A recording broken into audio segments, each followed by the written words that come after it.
Well, it's that time again. It's Wednesday night, 6:30. I remember growing up, we were always in church on Wednesday night. And interesting how some of that has changed quite a bit in my lifetime. But I guess it's just in my blood, so here I am. Somebody's on here. Oh, it's Carol, of course. You can always count on Carol. And others usually join us along the way. And others usually log on later and watch it later. So, we're going to continue on. Well, it's been a good day. Got to spend some time with some friends from the Sarasota Medical Pregnancy Center. Nice little luncheon that we had, and just was a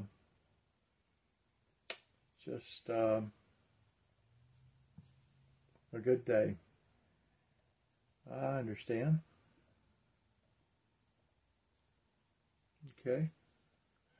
Well, I'm sure there'll be some folks that'll pop in and spend a little time there.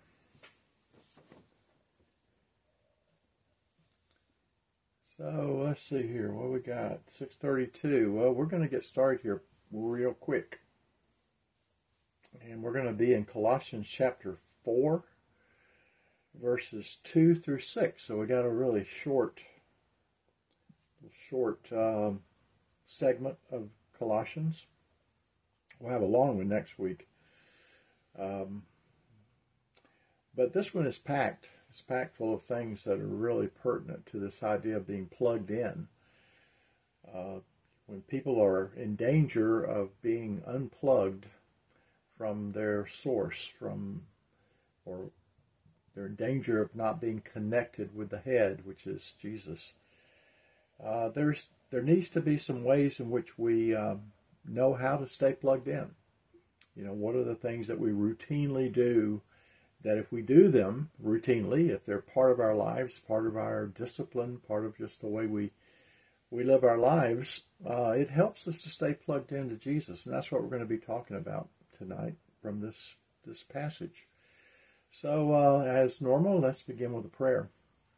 Father in heaven, thank you for tonight. Thank you for just letting us be here live online and being able to not only do this live, but also to record this so that others can see it later. Father, I just pray that you will help us to understand the simplicity of what it means to stay plugged in and how we can do that. And Father, help us to make that commitment. Help us to kind of have in our mind at all times the things that, if we're diligent in them, will keep us firmly connected to Jesus. And so bless our time tonight, I pray in Jesus' name. Amen. Well, we will jump in here. Good to see Sharon joining us tonight. Hope you're not in too much pain. Stay off of that leg. We're going to read Colossians chapter 4, verses 2 through 6. So here we go. Devote yourselves to prayer, being watchful and thankful. And pray for us, too, that God may open a door for our message, so that we may proclaim the mystery of Christ, for which I am in chains. Pray that I may proclaim it clearly, as I should. Be wise in the way you act towards outsiders. Make the most of every opportunity. Let your conversation be always full of grace, seasoned with salt, so that you may know how to answer everyone. All right, that's our text. I have, let's see here, how many? 1, 2, 3, 4, 5, 6, 7. Oh, a perfect number. I have 7 things that if we do them, they will help us to stay firmly connected to Christ, stay plugged into Christ. And so we're going to go over each one of them. They're all found in this text. So here they are. The first one is devotion. He says in the very first word, devote yourselves. Devote yourselves. And then, of course, he indicates we need to devote ourselves to prayer specifically. But the idea of devotion, devotion is a decision because the word devote, the word votion in the word devote or devotion comes from the word votive, which is really a word for the exercise of our will. And so when you devote yourself to something, you exercise your will. It says you have decision to make, and we each have decision. You know, one of the greatest gifts that God gave human beings is the gift of choice. We get to choose how we live, what we believe, what we think, where we go. For the most part, we have limitations on that sometimes, but we are free will creatures. And so this will that we have, that God gave us, is a great gift, because and we should really treasure it, because if we ever lose our free will, if someone or something controls us, then we have lost a very precious gift. One of the reasons why I'm very hesitant to take drugs, even prescription drugs, particularly something like a painkiller or some kind of mind-altering drug. I am really, the doctor would have to have a very persuasive argument to make me start taking those things, because I just don't want to lose my ability to exercise my will.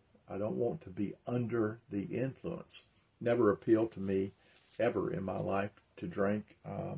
I can honestly say, out of all my things that could be considered vices perhaps in my life, drinking has not been one of them. Drugs has not been one of them. That has no appeal to me whatsoever.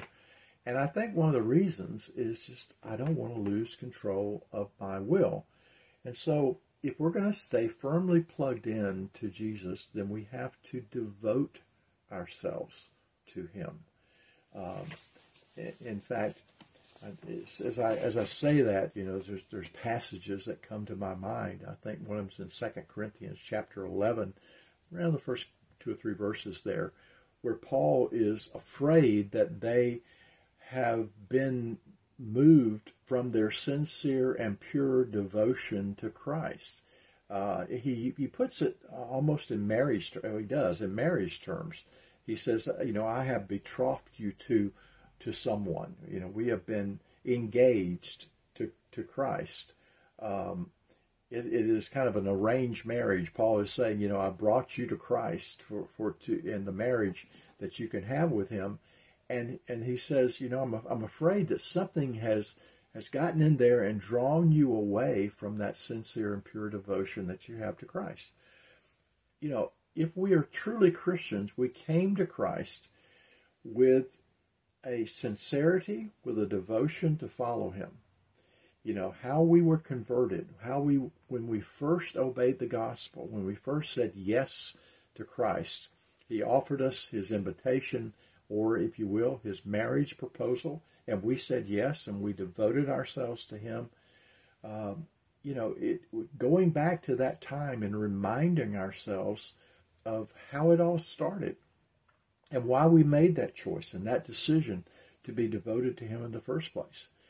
It's just intensely important in our lives to stay plugged into him if we just will recognize that the same way we chose him is the same way we continue to choose him every day. So devotion is what we commit our wills to, our decisions to. When we say we have a devotion, like we sometimes we talk about our devotional life, or we meet together with other people. We would have teen devos, growing up. And what do we mean? It was a time for us as a group to come back and redevote ourselves to Christ and to his way. And so that's what we mean when we say we have daily devotions. And I know that is just a catchword for having a journal or having some book that we're working through or whatever like that, reading every day. But because it's a regular occurrence, it's a daily occurrence. You may start your morning off in a daily devotion. It's just a way of saying, I'm recommitting myself today to Jesus Christ and to his way in my life. And so the first way we stay plugged in is through our devotion. The second way is through vigilance. Through vigilance. Notice he says in the text to be watchful, to be alert. If we're going to stay plugged in, we have to be alert. The other day, Brenda and I were trying to get something to work, some electronic device, and we're trying to get it to work, and we were fiddling with it and pushing buttons and doing all kinds of things, and it dawned on me, maybe I need to check and see if this thing is really actually plugged in.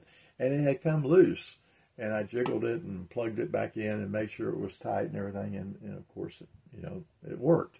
But we had to be vigilant about that. We didn't give up. We could have continued to push buttons all day long, but we had to be watchful. We had to look around. We had to see what was going on.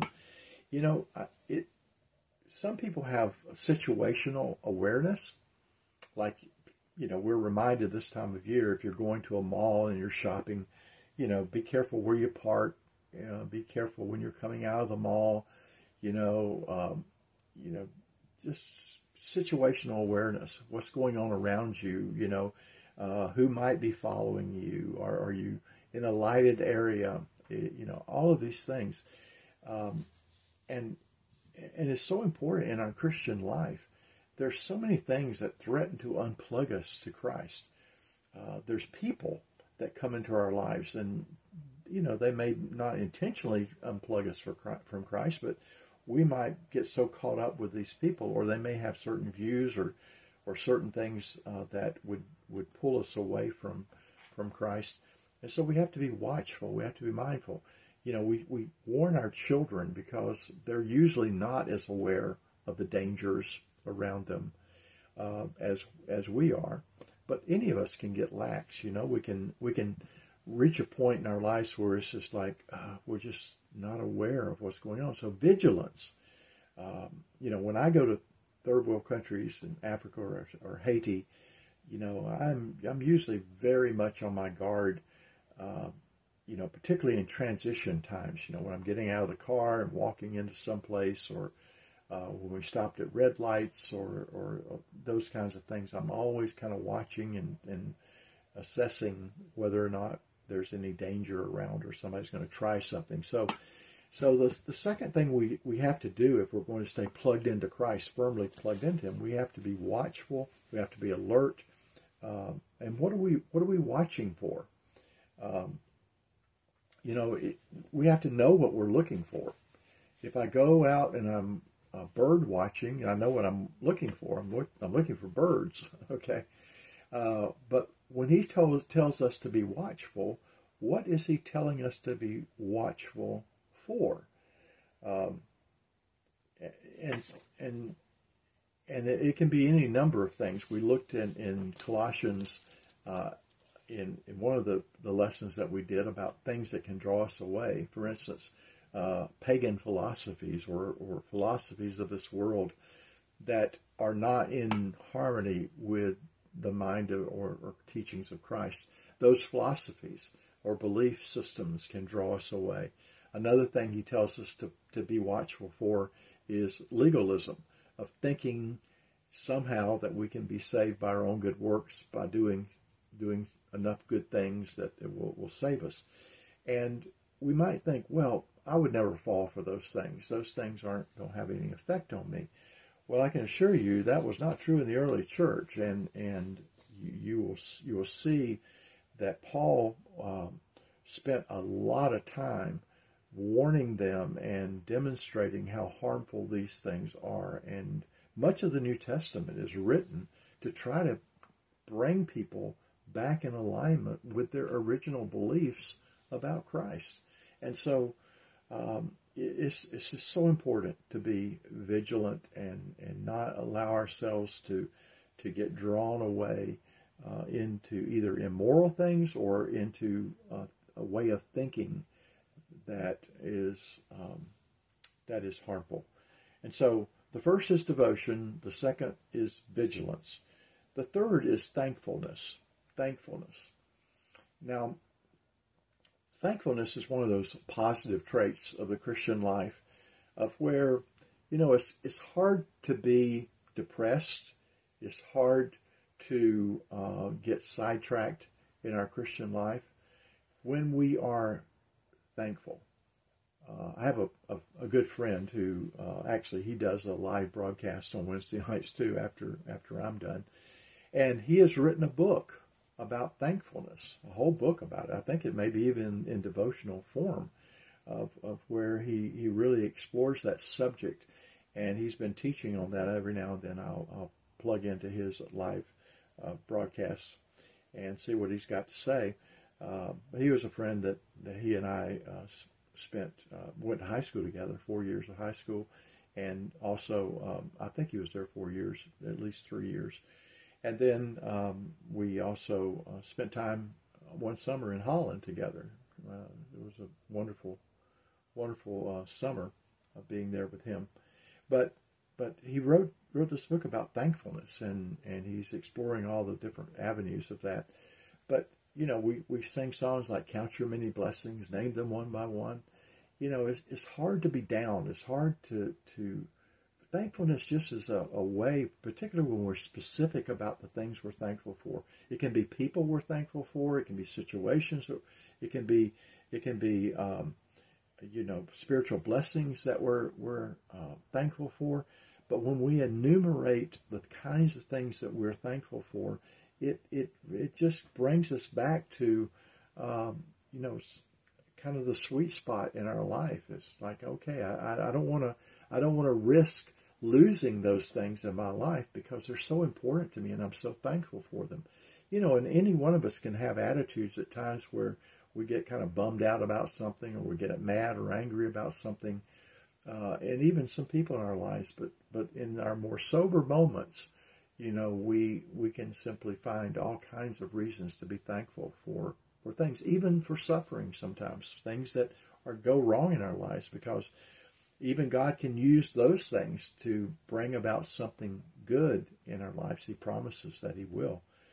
And so thankfulness is one of the ways that we stay plugged into Christ.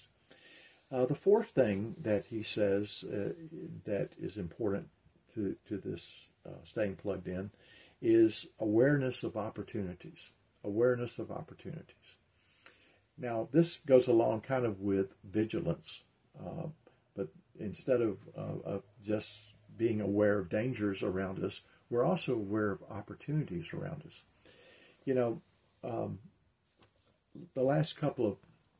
Last night and today, I went to two events. I went to a dinner last night, Brenda and I did, and today we went to a dinner or luncheon. And last night I was among probably half a dozen or more fellow pastors in this area that I've known, most of them, for a very long time. And we had a wonderful dinner together. And today I was with people from Sarasota Medical Pregnancy Center, and I got to renew acquaintances with all of them. But as I was talking to various people, and I'm always aware that there are opportunities in that. And there's one particular person I talked to, and it usually results in there's going to be a follow-up. That I need to do something to follow up to take advantage of an opportunity. And so that came about today. And so there's a couple of times today that I met people and something presented itself that says, I need to follow up with this person, because there's a way in which this could turn into something productive for the kingdom of God. And so the opportunities are just everywhere to connect with people, to find common cause and working together, to find people that are lost and looking for the gospel, and I'm working with a man right now and teaching him, and he is just so hungry and thirsty for the gospel, and we've had several studies together already, and it was because and this was kind of easy because he made it easy for me to see the opportunity to teach him. But I look at people who are trying to get plugged into missions. I look at people who are just maybe they need something, they need advice, or they need some encouragement. But there's opportunities everywhere, and when you are tuned into those opportunities and you fill your day up in meeting those opportunities and stepping into them and seeing where they take you. The opportunity, the pregnancy center is a good example. Years and years ago, I knew I wanted to get more involved in the pro-life movement. And so I saw an opportunity to visit Sarasota Medical Pregnancy Center. And so I took that opportunity to walk in the door, introduce myself, and that began a process that obviously turned into a pretty huge deal in my life, and still is, to be a part of that community and all that God has done with that, and just to see how that organization has grown and how I was a part of that, just blesses my life. And I could go on and on about just awareness of the opportunities, and of course in this, Paul says that he wants to proclaim the gospel, and he wants to make the most of every opportunity that he has out there. As I contemplate retirement, and I have that conversation often with people that, what are you going to do? And I think some people have in mind that I'm going to wake up in the morning and I'm just going to kind of veg out all day long, and it's, there's not going to be, my life is going to be more of just rest and relaxation and I don't know, hobbies. Somebody asked me, is there a new hobby you want to take up? Well, I've got a couple of hobbies already, so I don't think I need any new ones. But it's just interesting that people are trying to make it look like I'm not going to have anything to do, and that's just not the case, because I want to continue to see the opportunities to advance the kingdom of God and to see as many people come to Christ as possible. And so that's the job of every Christian if we're going to stay plugged into Christ. Okay, the next one is clarity. Clarity. All right, he says in the text here, he says, be wise. Look at, there's a couple of things he says here. He says, he talks about being in chains. He says, I want to pray that I may proclaim it, talking about the gospel, proclaim it clearly as I should. So let's look at this idea of proclaim it clearly. Seeking clarity of thinking is an important, and I think we undersell this. We're so prone, and any of us can be this way, we're so prone of just, a situation arises or a conversation that we're in, and we just jump into the conversation, and we don't, and our thinking is not fully formed about what we're saying or what we're doing, and before you know it, we've made a little bit of a mess of the situation, where we need to have clarity. We need to be able to know exactly what I need to say, how I need to say it, why I need to say it, or perhaps why I don't need to say it. I need to have clarity in the way that I think about it, but I also need to be able to communicate with people in a way that's clear so that I'm not misunderstood. And I say, well, what does that have to do with being plugged into Christ? Well, it has a lot to do with it, because Because if I'm very clear in my thinking about who Jesus is and about what his mission is and about, why he came and how I have obligations to him, and I'm thinking very clearly about that, very precisely about that, I don't tend to get confused about why I get up in the morning. I'm not confused about who I am. I'm not confused about, where I'm going. I'm not confused about what my responsibility to you is, or to other people, what my responsibility to them might be, because I'm clear. I have clarity. And when I communicate with people, I want to make it clear. So as I study with people, I don't want to be confusing. I want them to get it and walk away and say, "Oh, I see it." I want the light bulbs to go off. And so thinking through what to say to people, how to say it to people, how to present the gospel to people, and so many times when I'm walking into a situation, I rehearse things in my own head and say, okay, what am I going to say, and how am I going to approach this? And I just kind of outline that in my head. When sometimes I get messages from people and I don't fully understand exactly what they mean, or maybe I need more information. And so what do? I ask them questions, or I may reflect back to them and say, "This is what I'm hearing you say. Is that right?" And it's all because I want clarity, because it's so easy to just jump into something, a conversation, and it gets all fuzzy and it gets all confused. And before you know it, nobody even knows why we're having the conversation. It's the old saying, when you're up to your neck in alligators, you forget why you're draining the swamp. And that's because of lack of clarity in our heads. So keeping our heads clear is just an important principle to staying plugged into Christ. And then the next one is wisdom, which is very, very similar to this.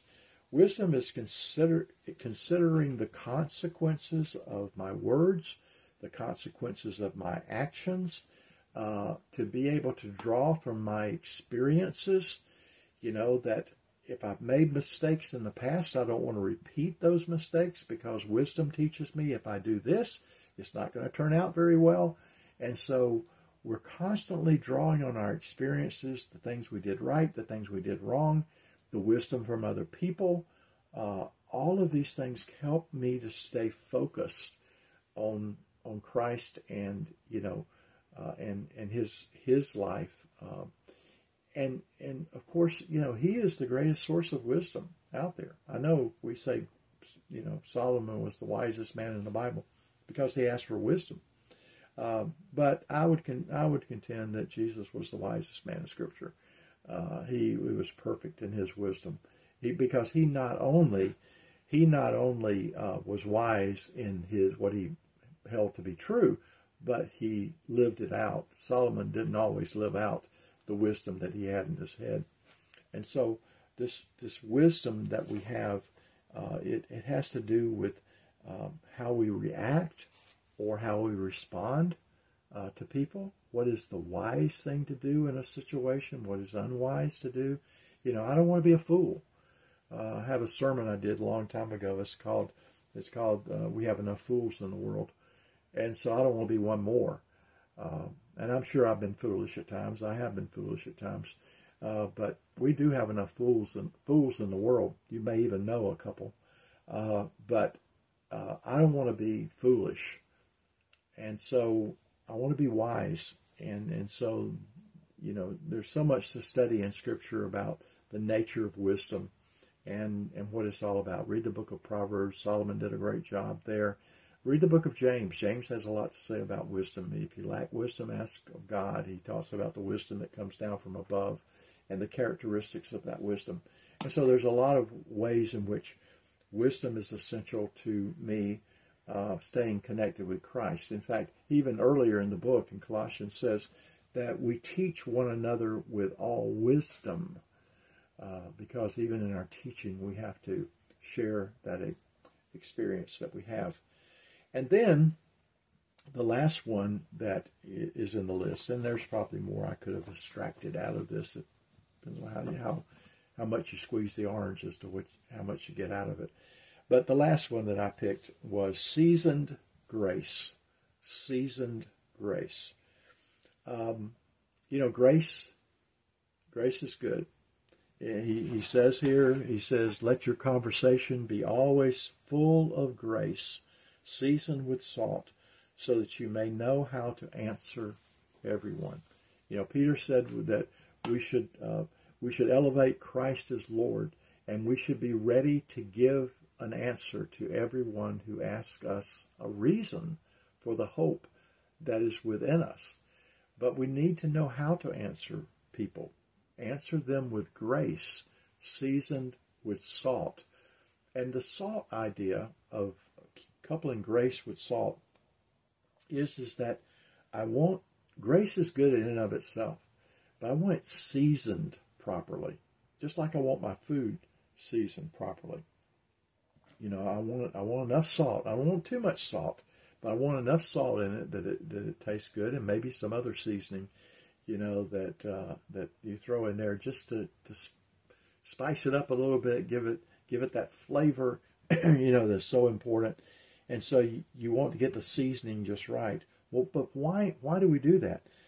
Well, being unaware of how something is going to taste to someone.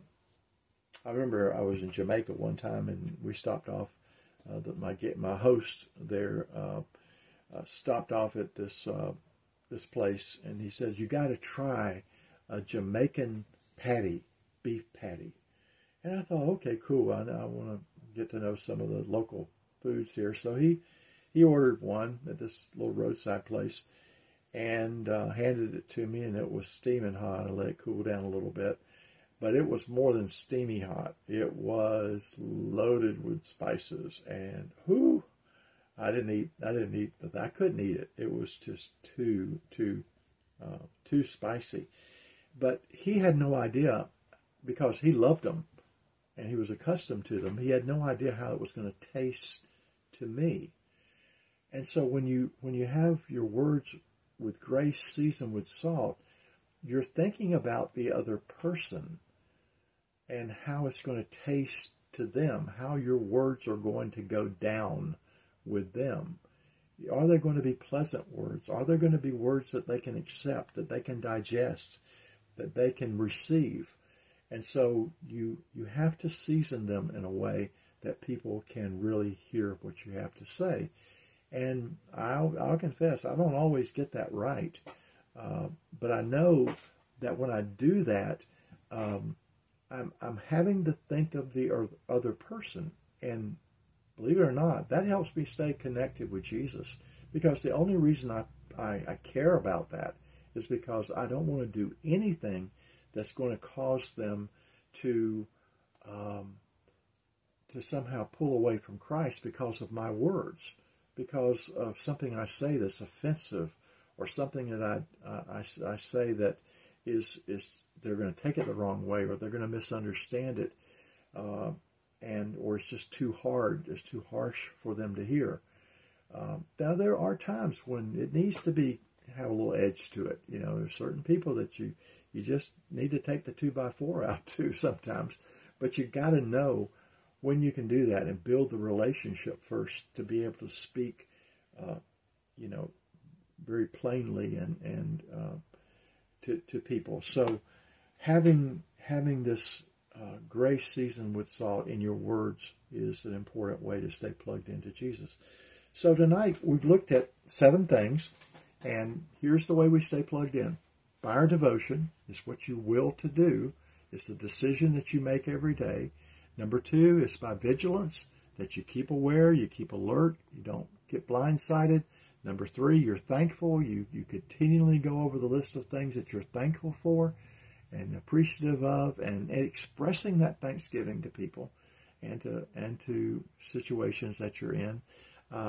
Awareness of opportunities, but not just being aware, but taking advantage of those opportunities and filling your life up with taking advantage of those opportunities is an important way to stay plugged in.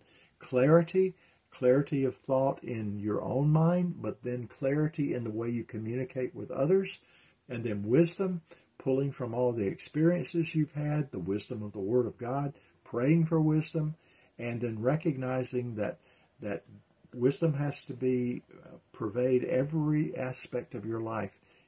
Otherwise, you're not going to really stay plugged into Christ. And then this seasoned grace, everything properly seasoned so that your words can be received and that you're not going to be offensive to others, but you're going to present Christ to them in a way that they can hear that and they can respond to that. So those are my 7 things from Colossians chapter 4, 2 through 6. In next week's lesson, which will be the last in this series, we're going to be looking at the rest of the chapter 4, and we're going to talk about really some of the people that Paul knew at Colossae and how what we can learn from his references to those people about how they stay plugged into Christ and why it's important to see the relationships that we have with one another, because I can't be plugged into him without being plugged into you, and that's just the way it is. So God bless you. Thank you for joining us. If you're joining us live right now, thank you for doing that. If you're going to be catching this later, then God bless you. All right. Good night. Take care.